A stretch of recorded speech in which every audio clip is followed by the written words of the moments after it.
Welcome to the RevOps Lab, a podcast exploring the art and science of revenue operations. To find more episodes and resources on scaling your revenue engine, visit getweflow.com/RevOps. Hey, Yanis. Hey, Philip. So, what are we talking about in this new RevOps Lab episode? Well, today we talked to Adrien Del Bonta about lessons learned founding and scaling the RevOps organization at Contentful. We chat about topics like entering a new role, documentation, simplification, and developing influence as a RevOps team. Hope you enjoy this one. Welcome, Adrien. Hi, it's very nice to be here. Thank you for including me.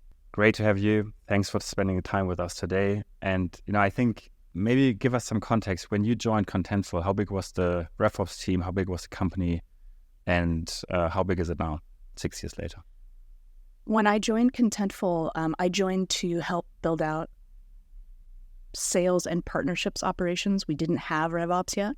We were thinking very, very much around how teams functioned. And when I joined, there was a person who was on the team who was sort of the sales admin, and that was it. The sales and partnerships team were about 30 or 35 people. It's a little hazy now. 6 years is a long time. The company was about 150 people or so globally. It was headquartered in Berlin. I joined the San Francisco office. I think I was person around 15 in the US. Now there are, within the field organization, because we've become a field organization in the intervening years, there are about 350 people, about 800 people in the company. So there's a lot of people growth, a lot of people change as well. And how did it work? Were you hired really for the US market, or was it an international role right from the beginning? Right from the beginning, it was a global role. So the then VP of sales got hired in May. He started looking for a RevOps person very quickly. So I had contact with Contentful like September. I started November 1st. It was very, very fast. He was a leader who was definitely committed to building out the operations of his team. And from the very beginning, I think my first trip to Berlin was about a month later. I was not quite prepared for December in Berlin. It was a really, really good lesson. Yeah. So and sorry I to hear didn't know that. about Christmas markets. Yes, I had to learn about how to adapt and how to have great fun at a Christmas market. Yeah, I'm sure the German culture is very different to the US culture in terms of how direct to say something. But that's a different topic. So I'd love to dive into your lessons learned. 6 years growing like Contentful did as a company, but then also as a revenue operations organization. Now, tell us a bit more about your main lessons learned. It's an interesting topic. I've been thinking about this a lot lately. And how I kind of frame it in my mind is really two ways. One is how the job changed, what I learned about the job. And the other one is what I learned about myself in the job. And we're people, so we have to think about how we exist at the same time, right? So around the job, if I think about the last 6 years and all the things that I would do differently, it's a very long list. But where I can focus is really how my top line, document, simplify wherever possible. We get, I think lots of RevOps people will tell you, people get really wrapped up in their tools and really wrapped up in their ROEs, and this is how we do it, and this is how we do it. Stop. Simplify. Because if you simplify, you can scale. Prioritize and share the priorities. Communicate. And remember always that you're a neutral third party. And if we think about RevOps or sales ops or whatever kind of go-to-market ops you're in, as the way that the company's strategy shows up every day, you have to remain neutral. So those are the themes that keep going through my mind. And around those themes, what I could have done better. So when I started, I mentioned in November, we were in planning season. And so typically you want to start a job and you want to meet folks and ask a lot of questions and listen to answers and really try to understand what's happening before you start to expound. I didn't have that opportunity. I got there, okay, create the plan for next year. So my VP and I were furiously working on spreadsheets and trying to create what was going on for next year. And I didn't take the time to stop and really figure out what that plan was going to be for how we were going to get to these numbers. It was very much a spreadsheet exercise. And so one of the biggest lessons for me is no matter what, take a moment, sit down and think about it and document it, and then start building off of that. And the documentation, I think, always needs to begin with customer journey. So you can't, I don't think you can come up with a great plan until you understand what's happening. And the only way to do that is if you haven't already documented it. And if you have, that's fantastic. But if you haven't, take the time to sit down and follow things from beginning to end. Who's doing what? Who's responsible? Who's associated? Do you have tools? Do you have enablement around it or documentation around it, assets you're sharing? What does forecasting look like? What does pipeline attainment look like? All of that stuff. And really create for yourself a map. And in the intervening years, especially in the last year, we have done a much better job of that. But initially, I would have saved myself a lot of time if I had taken a moment and done that. How long do you think the moment should be if you join a new role? And then how would you structure that onboarding to be successful? I think it's fair. I think it's going to depend upon what you're joining, how complex, what already exists. If somebody's already done that, fantastic. You just saved a lot of time. You're just confirming and asking lots of questions to clarify and learn. And also depending upon how complex the sales process. And when I say sales process, I'm also including renewal process and understanding customer behavior, the customer success side of it. So I think it depends. For Contentful to do that, when everyone's aligned, and I'm going to get to that in a second, not too long, a couple weeks. So you mentioned alignment, right? So I'm super curious, I think that's a big topic, and especially in RevOps, right? You basically working with so many different stakeholders. Super curious, what you've learned there, and then also how that changed while the organization became bigger. So yes, alignment is a big topic, and you have to build it not only within your organization, however you think, whatever your support organization looks like for RevOps, whoever you're aligned with. Sorry, I use that word again. Whoever you are set up to support, but cross-functionally. And one of the big tools now, I understand in retrospect, is if you've documented your customer journey, that's the place you start. Then you can start to socialize. This is what we're observing. These are all the things that happen. Do you agree?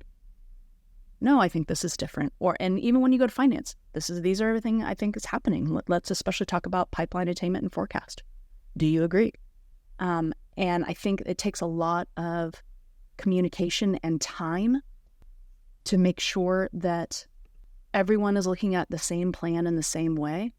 And that also requires you to ask questions, to listen to the answers, and not just to talk. And some of us, I think, us RevOps folks, we're so committed to fixing problems that sometimes we can jump over that step because we think we know the answer. Yeah. Instead of understanding that you're not trying to get the answer, you're trying to get the people. Then you can get the answer. Yeah. And then a lot of it about is just communicate.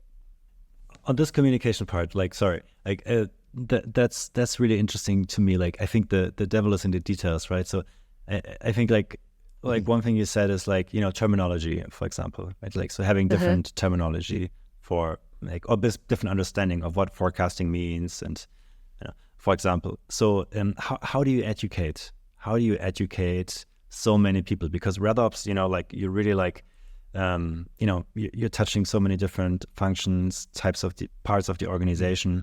So, in your opinion, what's the best approach to that? Should you hold educational classes, do a webinar? Because I think an email will probably not cut it, right? You send an email, right? Write some definitions in it, probably nobody will read it. I think if this were a multiple choice question, I would say all of the above. I think that one of the tricks for change management is meeting people where they're at, and people learn in different ways. So if you can do it visually, fantastic.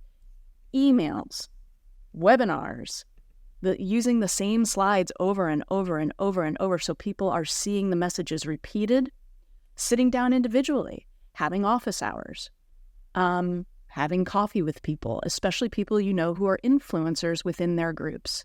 Hey, you know, whoever it is, did you have a chance to take a look at this? Do you want to talk about it? I have some free time. Can we meet? Making sure that you have built up some goodwill, but it's also going to build up some trust and some confidence along the way. But I think the trick is understanding that the job is not for you to deliver the message, it's for them to understand the message. Yeah, I think that's so important. I mean, in general, right? I mean, if you think about what you just said, first understand what's the real problem instead of thinking you have a solution, right? So listening, doing good discovery, you know, not just with one stakeholder, but with multiple stakeholders.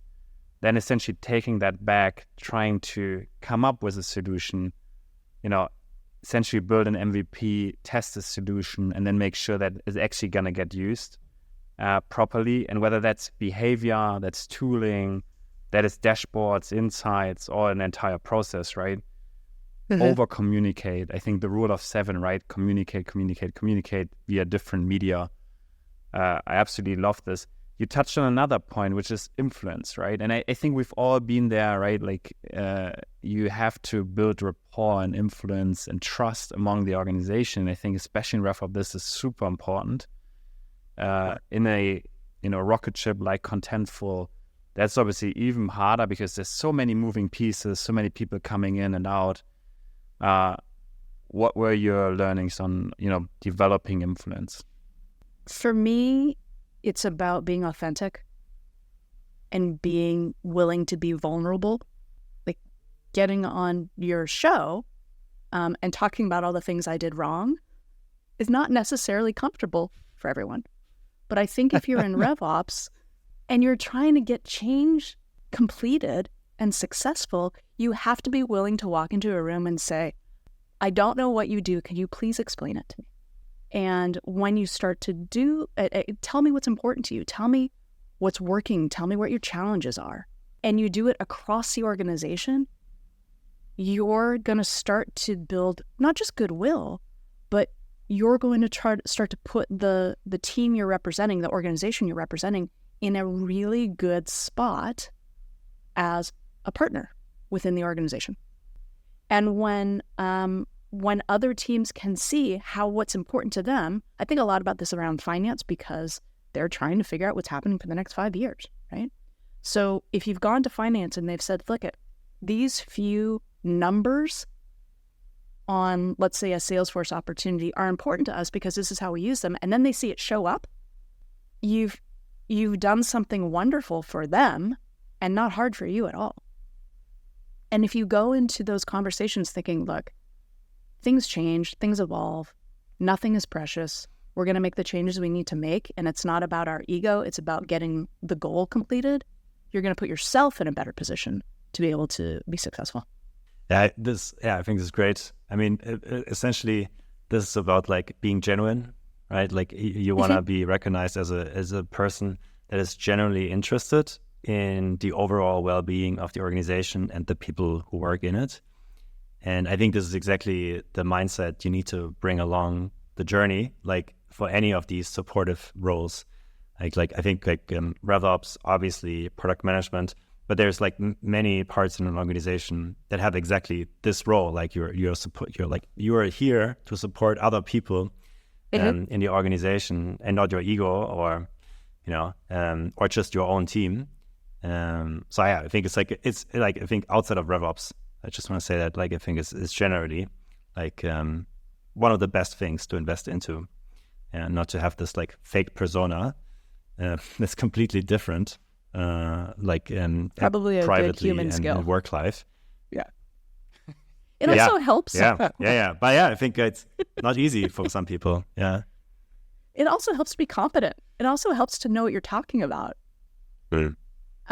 And once you do that, for those moments that you don't know what you're talking about, if you've already started to build trust, you can say out loud, you know what? I don't know very much about that. Let me go find out and I'll get back to you. And people will let you do that and you won't lose anything. But it does help to have some experience. 100%. Sure. Yeah. 100%. Yeah. It reminds me a bit of somebody I worked with at Fiverr who was in product and the absolute go-to person for all things customer demands, right? So almost like a product solution engineer. And because he delivered so many meetings with so many good outcomes, people were just naturally going to him for all things product and solution engineering. And I think it's interesting because it's like you have your job, right? But then it's also about your impact. And if you have continuous impact and people see that when they come to you, you really help them resolve certain things. And even if it's little things for you, for them, it's massive things. That builds trust, that builds, essentially influence, and just overall a much better culture to work together. So I absolutely love this learning.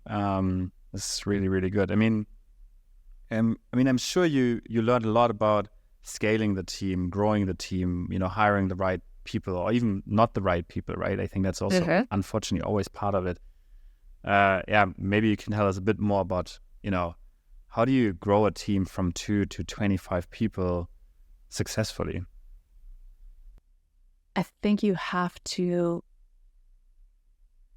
know that you're going to make some mistakes. And you also have to know that there are different people at different times. And that's okay. You start with a plan. So if we're growing, if we as a go-to-market organization are growing in a certain way, how do we scale the organization first? So from a RevOps perspective, we'll probably talk a lot about automation, simplicity, automation, and data. And those are the things that we can really have efficiency impact on, right? And then who are the people that we need to be able to do that, and then also support the day-to-day needs of teams? And what does that look like? So for Contentful, because we're global, and because we did not invest early enough in our go-to-market operations teams, we arguably maybe had too many people. But we didn't have those people until fairly late in the game. So I don't think I hired my first full-time sales operations person for until the summer of 2019. And prior to that, there was the person I told you who was doing a lot of admin work. We had a great working students program that you all have in Germany, which is fantastic. I think we converted 4 people to full-time out of that program. But I didn't have someone with a sales ops background for a good 1.5 years, almost 2 years, which kind of put everything behind. And that was exacerbated because my then boss and I didn't do a great job of planning out what we needed to make happen. We were really reactive. I'm going to talk a little bit more about when I talk about showing up as a person, but the difference between being reactive in a moment and having a reactive department. Huge learning. So if we had documented the customer journey first thing, if we had thought about the steps it was going to take instead of just jumping right in, and we also had some functional misalignment between our team and some cross-functional teams that took a lot of the time away from my time, then I think we could have gotten ahead of that and brought forward a lot of the things we weren't able to do for quite some time. So that takes scaling. And then about the team. I think the trick after you have your plan, after you know where you need to really invest, then it's around the people. And the people for me, I already know what I know. So I need to figure out what I don't know, and that's where I need to hire. So if there's too much of what I'm doing, like the day-to-day stuff, like the Salesforce tickets or the tools tickets or I can't find my quote tickets. Great, let's find somebody for that. But then when we get into planning and scaling automation, I have to figure out where my strengths don't live and fill those holes. And then I think about how everybody on the team is going to work together, and I try to balance. So if we have someone who's particularly analytical, great. I need somebody who's particularly process-oriented because we need to address all of those needs. And that's how it came to be. And I ended up being surrounded by a lot of great people. I mean, I think hiring great people is a super skill to scale organizations in general. I'm curious, you said something really interesting, like hire people where you have gaps, right? And so then the question is, how do you know that those are great people, right? Like, how do you find the best of the best when you hire those? Any learnings there? Oh, yeah. So part of it is the real world. What budget do you have? Where are you in the economic climate? Where are you physically? Do you have to hire in a certain place? And once you know, and what's the philosophy of the company around hiring and remuneration and all that kind of stuff. So once you know that, then work really closely with hopefully a great recruiting team. And we work closely with them anyway because we're responsible for the headcount plan. So we know the recruiting team really well. So work really closely with your recruiting team. Don't be afraid to change your job description. If who you think you're looking for turns out to be not quite right after you've talked to a couple people, change it. Don't waste more time. It's RevOps. Be efficient. And get other people involved. So go look for a hiring committee, an interview committee, who is affected by this person. So maybe who they would be supporting, folks who they're supporting, folks, if you're hiring a leader, involve the people. At a certain point, you need to involve the people who are making up that team, who will report to that person. Maybe somebody who isn't necessarily part of even the go-to-market team, but whose opinion you rely on. Like maybe who's somebody who is in IT, but you think, gosh, this person really seems to be connected with the company and understand how people work well together. And listen to their opinions.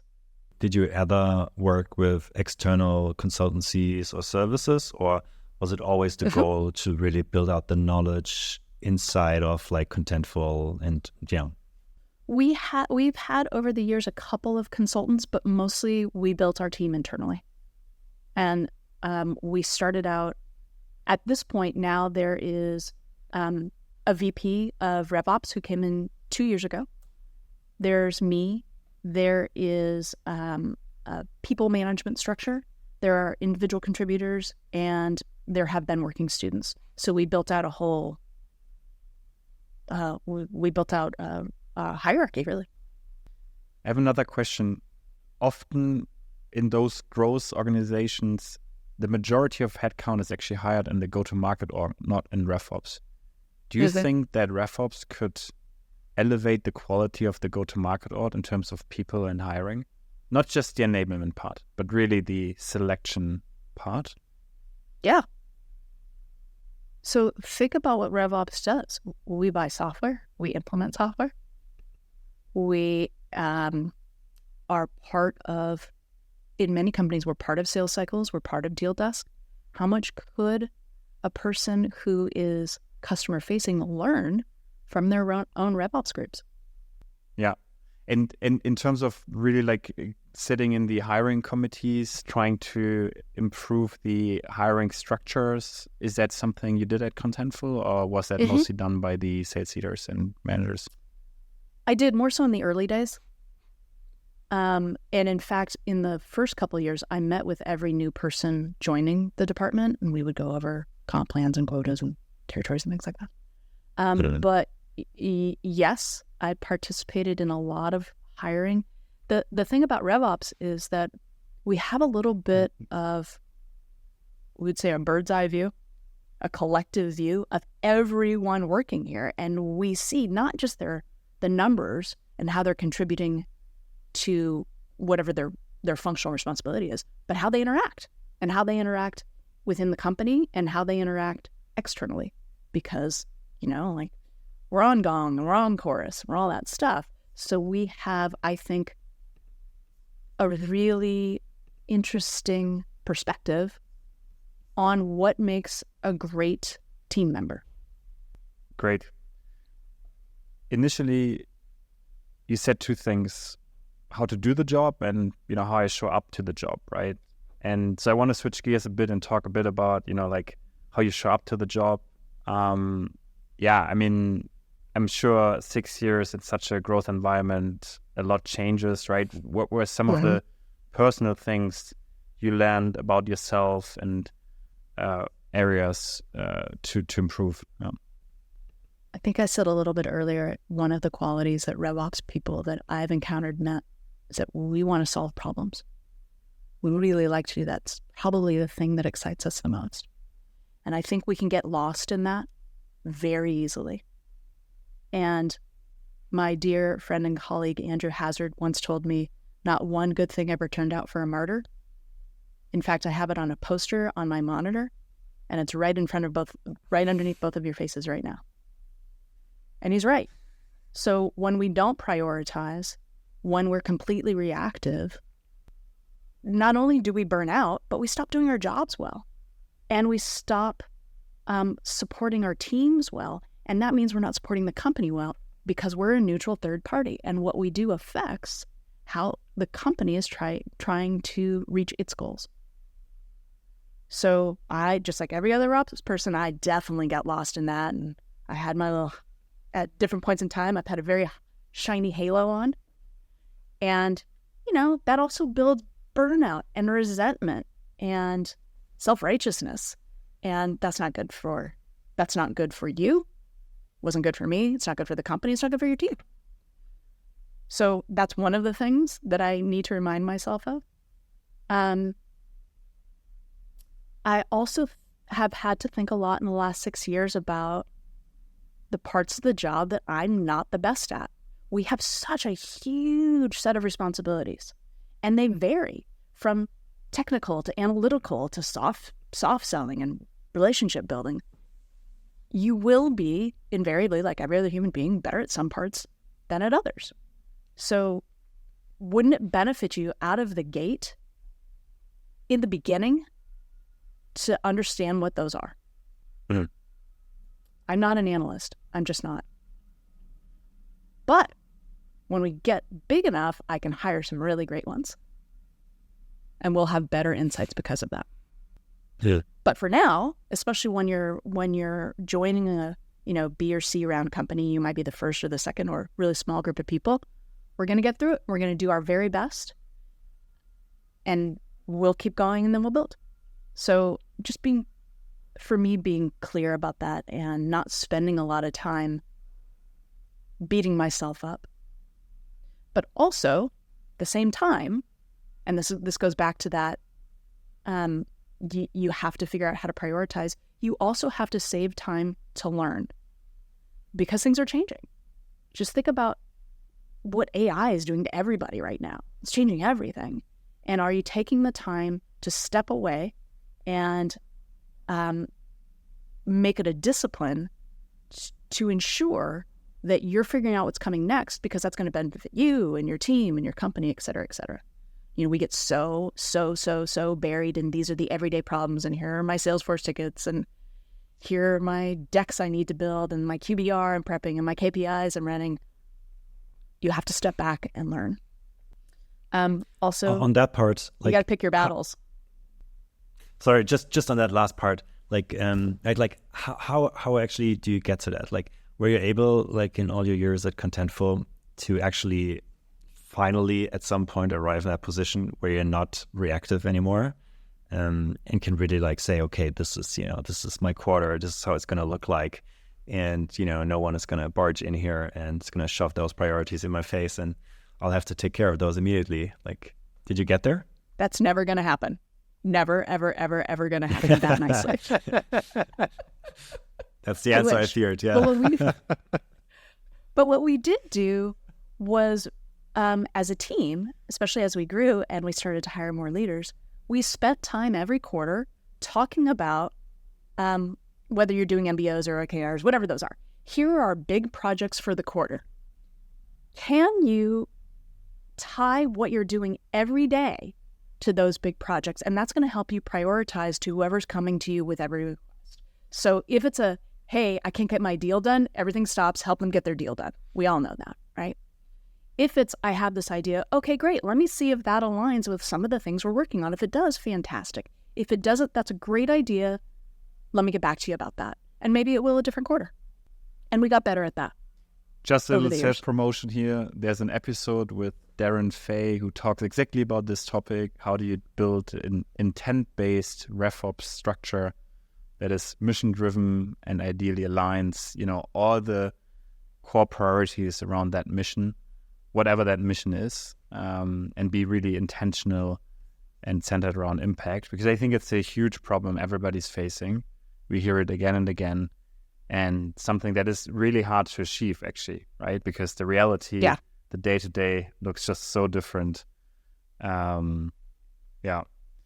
I think you mentioned something earlier, just maybe interesting to, as the final learning, pick your battles. I mean, like, what would you say about that? I mean, I know that, 100 people company looks very different to an 800 people company. Yeah. And maybe it's not even meant as, people battles, but more like, projects. But yeah, projects, time. What you learned about that. I think